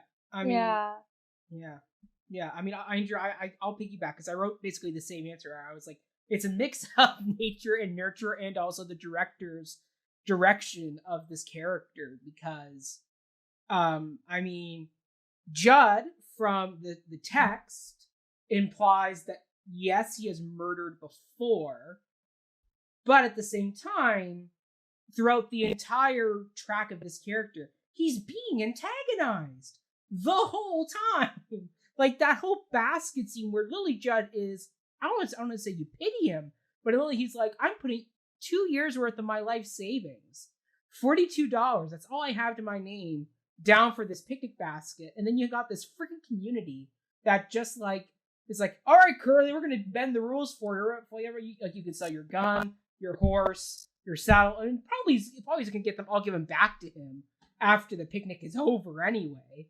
So it's like clearly the community is working against Judd in this moment, and like showing their favoritism. It's like, well, no wonder Judd is like ready to like slit Curly's throat by the time the picnic scene is done. Like I would be pissed off too, where it's like you've just continually like twisted the knife into like wow, words there, twisted the knife into poor Judd, where it's like like where it literally it's like, and you can see Curly and Hugh Jackman plays this really well, where the whole time he's antagonizing him, he's doing his kind of like bully kid smirk, where it's like, you can't come after me because I've got an entire posse of cowboys and Aunt Eller in the community behind me. You got no one on your end of the rope here. I can easily keep needling you and picking on you because nobody's going to bother to try and stop me. And it's like, well, I'm sure as theater folk ourselves, and kind of be, I can't speak for all of you, but I know in my days in school, I was never the popular one, and I had my fair share of bullying experiences. But it's like, enough needling, like you can push people. I do feel sorry for Judd, and I think there is a really easy way a director can really paint Judd in a sympathetic light and make him really kind of someone who, sure, you don't like, and yes, what he does to Lori after the picnic where he forces himself on her is like downright awful. But you can play him as a very sympathetic person now, because he says, I don't understand. Like, you're giving me all these signals, and yet I don't know why I'm not reading them correctly. Like, you can totally see a way you can play it that way, as well as you also can see him playing kind of like, what's the term online? Incel. Those incel guys, where you can totally play Judd on that end of the spectrum, where it's like, I have no pity for you in this situation. So, yeah, I think it's up to the director, and it's a mix of nature and nurture in this case, where Judd may have these urges in him, but it may just take the community doing a little bit more to tip the scale against Judd. So, yeah. Katie, what are your thoughts? Yeah.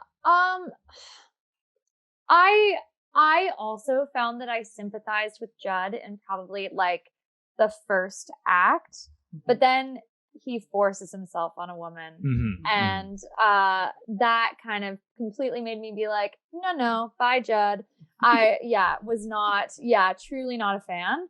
And the thing is, like, it made it very clear for me that, you know, I know lots of people who are bullied who don't, you know, do things like that, right? Yes. Like it's absolutely, to me, it's not, I'm not saying that, you know, I'm talking about him like he's a real person. I'm not saying that he hasn't had like a hard life. But, you know, for me, that's just like, it's just not an excuse. And, you know, and two, it kind of showed that, you know, he is able to, or he has this tendency in him to act on his impulses, you know, and that was for me kind of like, oh, maybe he would be capable of murder, you know. But I do agree with you both that it, you know, I think it is obviously a combination of the two of this nature and nurture. But I do think that he has those things in him for sure. Yeah. It definitely, like you said, he knows what he's doing. I mean, at that moment when he forced himself on Laura, you're right. He absolutely was aware that he was doing something wrong. So I totally see what you're saying. It's not out of the realm of believability that he could just murder somebody, and that's a decision he made for himself, and just, knowing that it was wrong. Or just like kind of like these you know, he's very violent. And he kind of shows himself as very violent, kind of this they're all violent, you know, they're all so violent, but you know, he does show himself as violent throughout the throughout the show as well. So I don't know. So I'll put the question out to you. I almost want to say that he shows a lot of restraint up until Curly visits him, because he actually doesn't have his, he's not cleaning his gun. He does that as a show. It almost looks like. Yes. He took it out just to show like, oh, I'm a tough guy. And even then he was very restrained through that whole kind of gaslighting circumstance. I'm also just arguing for Judd because I didn't like what Curly did. That's the only reason. I totally agree with you too. I also think that Curly is a bully. I think Curly is like the Jim in The Office, maybe unpopular opinion. I think that Jim is a bully. I do, as much as we all like him and we all, but I do think he's a bully. And I think that Curly kind of falls under that as well. Whereas he's like this very like charming guy who like, we want to get the girl and all this, but he is a bully, and he does antagonize Judd. And it's funny too, that you bring up the scene where they're both bidding. And Curly does. He has the support of this entire community behind him. And Judd just feels so lonely. Like, like truly like the lonely house kind of comes into, he's all alone, right? So I do understand the him feeling these things and how that might, also contribute to the actions at the end of the play. Yeah. Ryan, what are your thoughts on this topic? So I am not a psych major. I'm gonna go back and say that's just like a little bit of what I'm remembering. Well, I'm prefacing my comments with that because I took a very different approach to this question when I was prepping my notes and thinking about how to answer it. I don't know a lot about musicals, but one thing that I do know about them is that traditionally they have pit the individual against their society.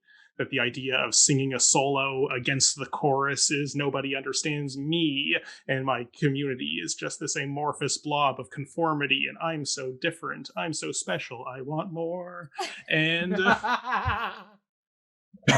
and knowing that this is kind of the prototypical American musical by the prototypical musical writing duo, I was very surprised that that dynamic isn't present in it. It's present in Sound of Music, the only other Rodgers and Hammerstein that I really know.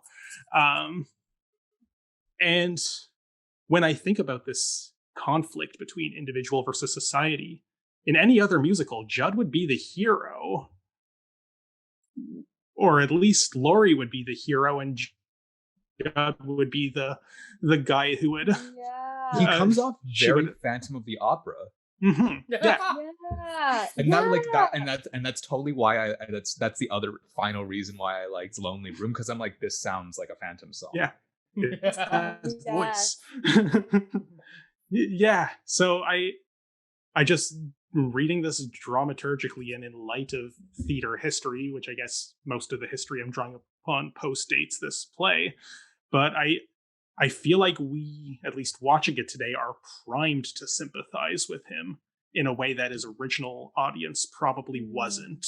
Mm-hmm. I think the 1943 audience in the middle of this, World War II spirit of patriotism and Oklahoma's gonna be made a state, guys. I think there is this gravitational pull of community and conformity and becoming something greater than the individual. And as a result, the individual we are faced with in this play has to go. He doesn't fit. That said, he is a bad guy. He did probably burn down a barn and kill the whole family in it. He does sexually assault Laurie. It could have gone a lot farther and thankfully doesn't, but regardless, it happened. Like, that is sexual assault, even if it does not reach the point of full out rape. And yeah, I think just to echo the points that have all been made so far, that there is a ceiling on the sympathy we can give him. And there is that one moment in particular where, I think he hits that ceiling very hard and bumps his head.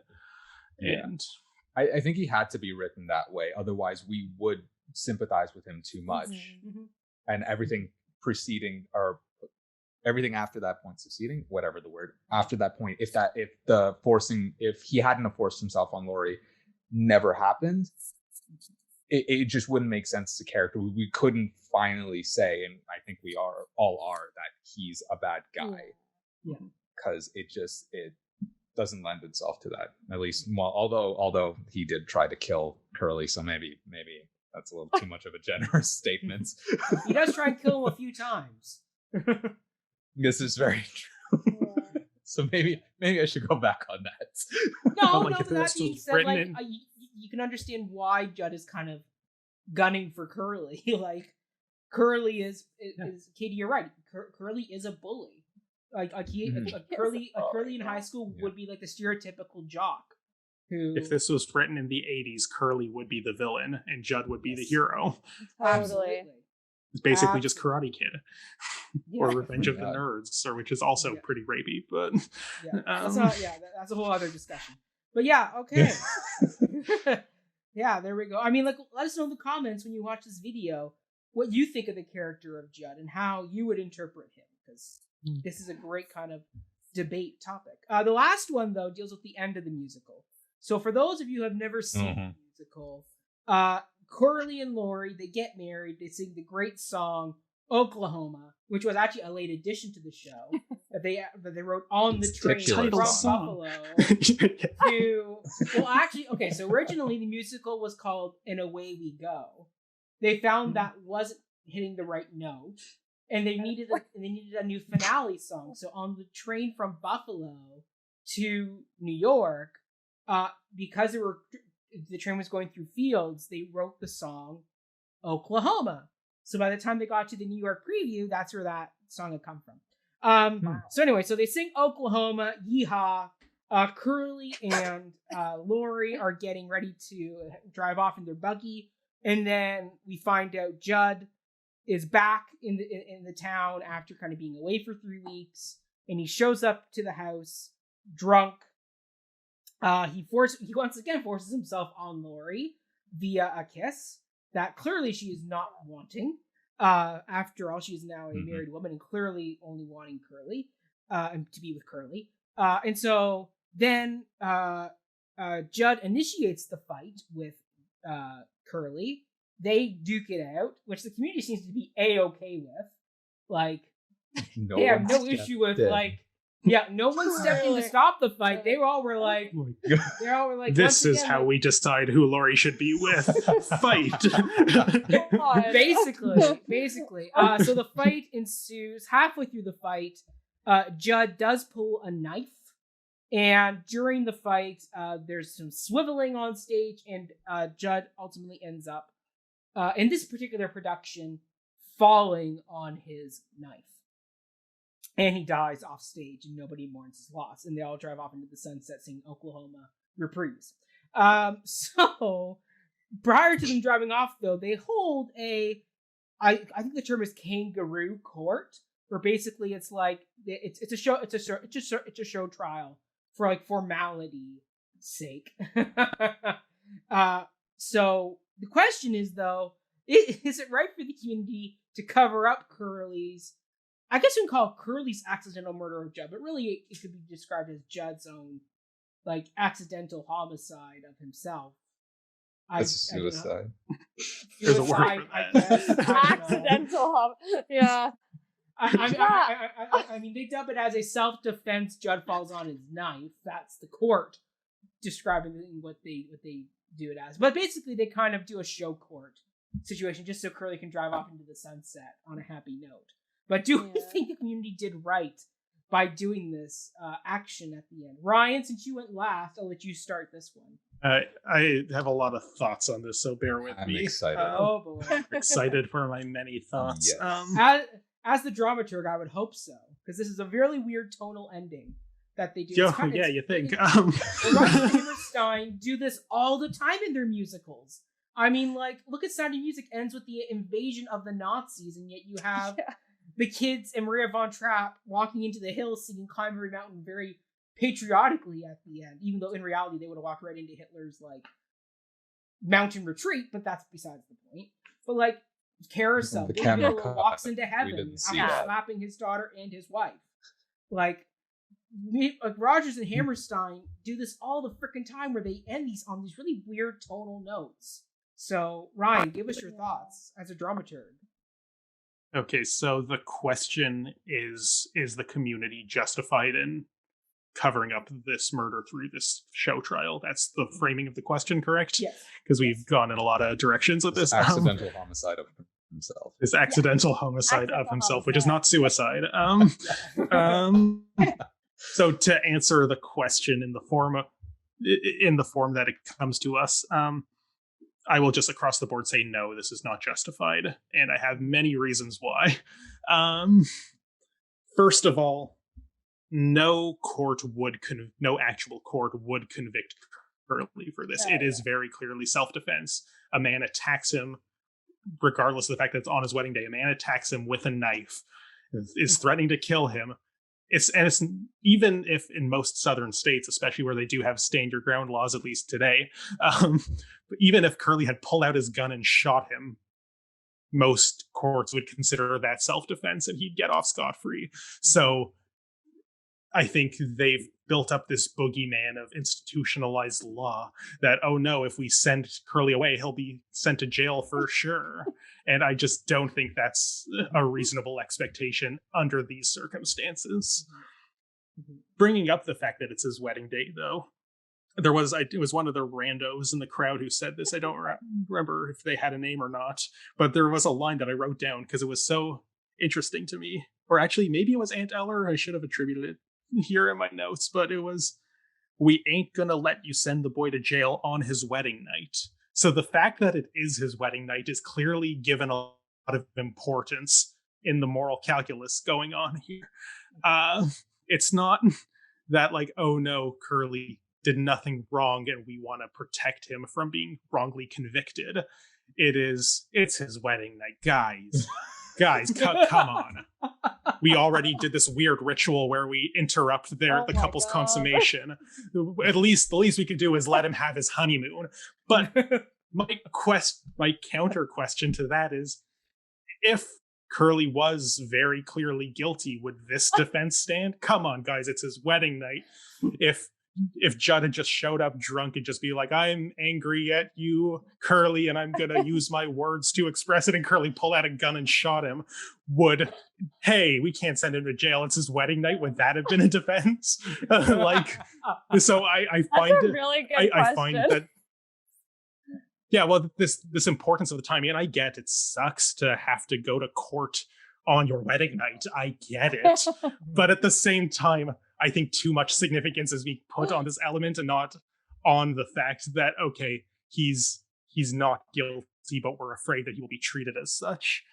But then this kind of brings me to my last point on this, and zooming out a bit and thinking dramaturgically about what is this ending trying to say, like to end this story this way thematically.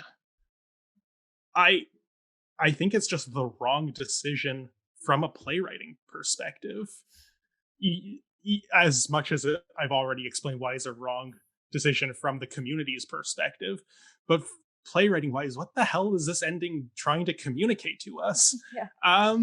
Because thematically, what I gather this play to be about is the triumph of statehood, of entering the Union, of taming the Wild West and putting it into a civic body politic, and to take something that seems to be celebrating that ethos and end it happily on the grounds that we will not take you to the actual state-sanctioned authorities because our homegrown community is able to dole out proper justice in a way that we don't trust that they can, is completely at odds with what everything else the play has been saying to this point. There is a thematic dissonance here like I've never seen before.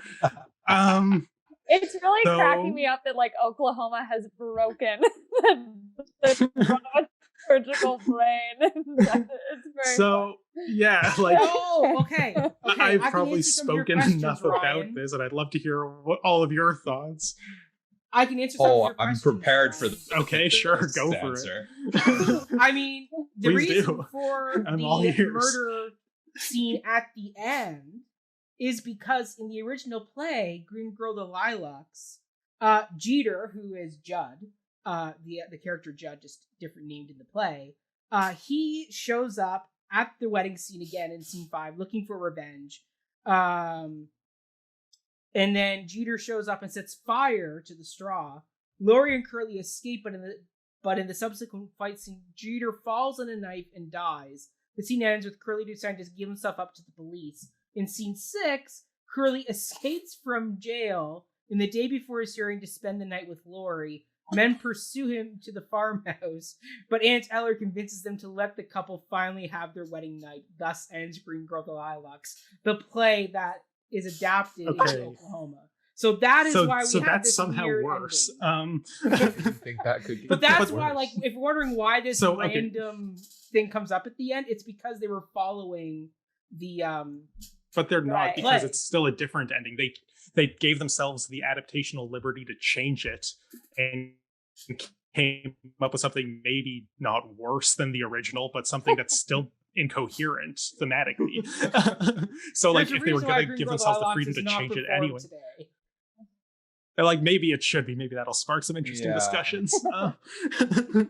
Anyway, Katie, Andrew, either of you have thoughts on? Yeah, I kind of think that you hit the nail on the head. Me and my partner, literally at the end of the play, or at the end of the musical, we're like screaming. We're like, it's self-defense. He's fine. Like, why are we going through this whole kind of like thing of like needing to have a trial in the first, like, it was, you know, from what I kind of saw, it didn't even look like he like had anything to do with the knife. It just looked like he fell over, you know, like it was truly like not his fault at all. So I kind of, I was kind of just like, why are we even going through the motions? Like, I think it's exactly like how you said. It's like they created this like boogeyman of the political or the system, and they're gonna deal with it themselves before it gets that far, when it probably would have been fine. So it kind of didn't. Yeah, I guess that they were justified in doing that because they were trying to protect Curly in this way. But I kept kind of wondering to myself, why? Why do you feel the need to do this? Yeah, it just seems like such a a step that we don't need to take. Yeah, that's kind of how I felt about it. Yeah. Andrew? I'm really just echoing here, where it was just kind of like, it was just like this. I feel as though, like, you know, when you're like in an exam and you're writing, and it's like 5 minutes or 2 minutes and you have to rush the end. That's what it felt like. It's like, oh, what do we do? Oh man, maybe if we go self-defense, maybe if we have a gorilla court or kangaroo court, or whatever animal gorilla court. Maybe if we have that, that'll be enough of a climax. And it just kind of felt like that, because the whole time, I don't even know if it's justified. It just felt useless. Yeah.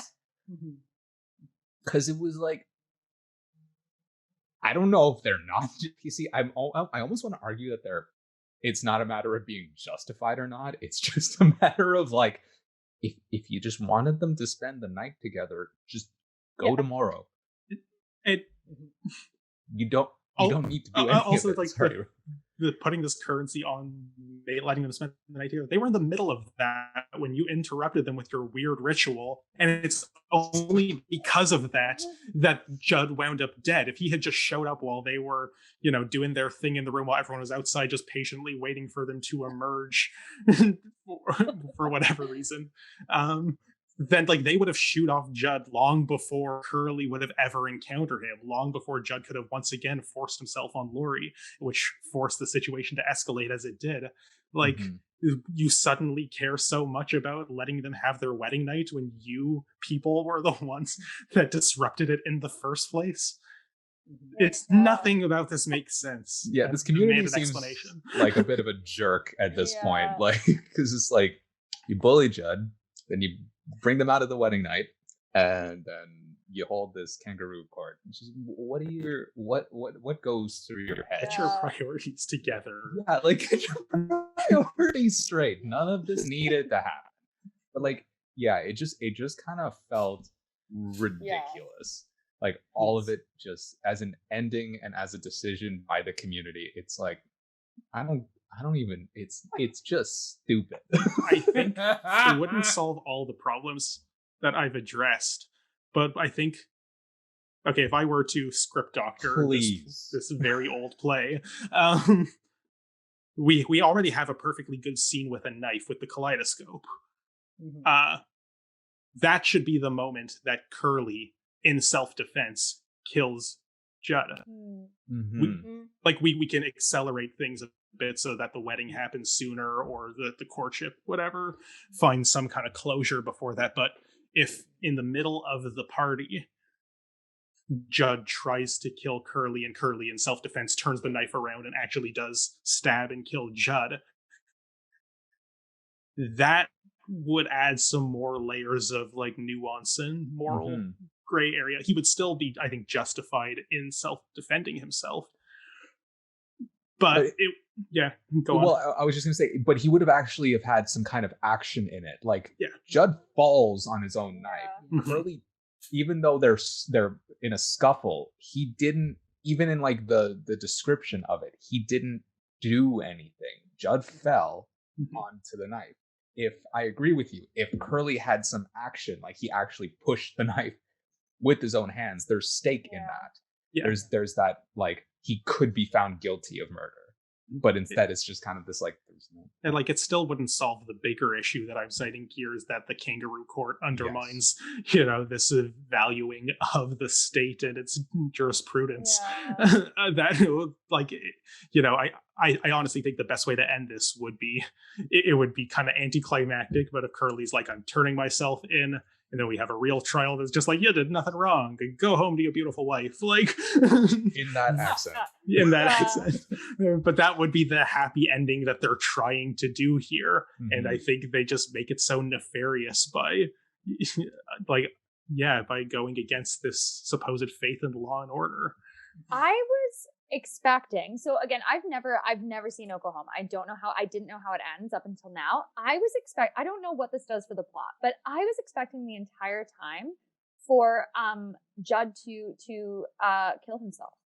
I thought that that's what I thought the ending was going to be. I thought that they were going to have this beautiful wedding and that they were going to go to the smokehouse and they were going to find Judd and he had killed himself because of his like turmoil for Lori or whatever. And that's how I thought it was going to end. And I don't know what that's like, obviously a much darker kind of note to end the show on, but yeah, that's what I was expecting the entire time. So this kind of like scene, and we talked about him, Curly kind of like pushed him to kill himself in the first act, and like I thought that was kind of like foreshadowing this moment when he actually did kill himself. And so that's what I was kind of expecting. And I don't, again, I haven't really thought through as to what that actually means story-wise. But yeah, that's what I was thinking was going to happen. So this was like very different and very, not that impactful, to be honest. Yeah. You all kind of taking my plot you've been awfully points. Silent. You all kind of take my plot points. Overall, the trial, it's a kangaroo court. It's totally not legal whatsoever, even though, yes, they do have a judge there. But as we see, he's been drinking throughout the whole, they allude to the fact that he's been restrained in his drinking. Doesn't mean he hasn't been some type of intoxication level. It's a total sham court. But in the way Trevor Nunn directed this fight, clearly Curly is not guilty. Like, we all know that, and it's very clear that, and the community believes in Curly as well. So, I think as a director, because you have to do this scene because it's part of the musical, you can't get around this moment of the story. I think what you'd have to do to make it actually a compelling scene and not just like a for freak's sakes, let's wrap up this weird epilogue we're in here. Like, I think you have to direct that fight scene and make it so it's really ambiguous, where the audience and the community doesn't really know how that fight kind of came out the way it did, leaving it more on an ambiguous note. I think that's what you have to do to actually make this scene make any type of sense, because tonally, it is such a weird 180 shift from this rousing community number of Oklahoma to manslaughter, homicide, whatever it is, the accidental stabbing of Judd, to this really dramatic scene between Aunt Eller and Laurie. By himself. And then you have this really emotional, dramatic scene between Laurie and Aunt Eller, and then it's like it's just so, the tone, like, it's this is where, as a director, I would look forward to doing this, because it's like you have to do a really good job with this ending to actually land it. It's kind of like you're doing a great job if you're kind of bouncing already, but then you got to stick the landing with this tonally weird ending where if it doesn't land, it can really sour the ending of this musical, because you're like, well, what the hell? What is this? Like, some guy deciding that we're all singing "Oh, what a beautiful morning" as they drive up in a buggy. It's like, where did this come from? Like, what the hell is happening here? Quick, flip me off. Exactly. The circus on top. Exactly. Yeah. Well, that too. They basically do all the big numbers in their finale, which is great. But it's like so totally weird that I'm like, I can see where it comes from, because now, having studied the plot of Green Girl, the Lilacs, I can see why in their adaptation they thought this was a way to do it. But it's still really strange. It's a weird ending. That I like Ryan's idea of doing the fight scene with him and Judd. Like I would even have it where Curly walks in on Judd attacking Laurie after the picnic, and then a fight ensues. So now it's only just Laurie's word, having witnessed the fight between Judd and Curly. So now you got some really ambiguous things going on in here. So I kind of like that Curly doesn't save Laurie, though. I like how she defends herself in that moment. I would not want it. Laurie definitely needs her moment to defend herself, but then, like, after she says, "Get off the land, get off the property," whatever, Curly shows up at the very end of the scene to see the tail end of the scene, and Judd, just because he's seeing red, turns his eyes on Curly and goes after Curly. Because maybe Curly says something else to provoke him, because, Curly's a dick that way. Like, what I thought for sure was going to happen is, like, very shortly after that exchange between Judd and Laurie, Laurie and Curly are kissing and getting engaged. Like, I thought for sure Judd was going to walk in on that, and like I read these prompt questions before watching the show. Well, I helped Mac write them, but I was waiting for the moment. Okay, there's going to be some scuffle and Judd's going to die, but I kept being surprised at how long it was taking to get there, because there were many appropriate moments for it. Wow, Judd's still alive. He's still kicking here. Yeah. Yeah. What? They're already married? How much more? How are we gonna get from this? Yeah. And we didn't. It didn't. It wasn't smooth at all. Not organically. No. Not at all. But yeah, there we go. That is the end of our first musical review of Oklahoma. So, woohoo! So, let us know what other Pro Shop musicals you would like us to cover. In the meantime, though, Katie, where can they find you if people want to get in contact with you? Yeah, I'm on Instagram, I guess, at Mercier Miller. So Mercier Miller. Yeah, you can check me out there. Yeah. Wonderful. Andrew, where can they follow you in your exploits? Okay, so last time I was on here, I had an Instagram page that was like, oh, this is my artist account. And for some reason, I just forget that I have it. So just go to the personal one, and it's censored, and it has art stuff on it. Just go to Instagram at Pawaru13. You won't know how to spell it until somebody from Cup of Hemlock tags me, and just follow the tag. Follow the rabbit hole. You will find the Mad Hatter. Love it. Love that. Ryan, give us your classic sign off, will ya? You can't find me on social media, so don't even try. No, I'm on Facebook, but I don't want friend requests from strangers. So if you're a fan of mine, as if such a thing exists, please just send that love to Cup of Hemlock. Most of what I share is just promoting these videos when they're released, so you're not missing much. Fabulous. And then you can find me at Mackenzie Horner. You also can follow my podcast, Before the Downbeat. As of this recording, we have now finished season 2 of the podcast. We wrapped up the season with the Jonathan Larson musical Rent. So if you want to find out why that is my least favorite musical of all time, you can easily go and have a listen and find out the secret. But in the meantime, everybody, thank you so much for tuning in. We will see you next time on Before the Downbeat. And until then, have a great evening. Stay healthy, stay safe. Bye!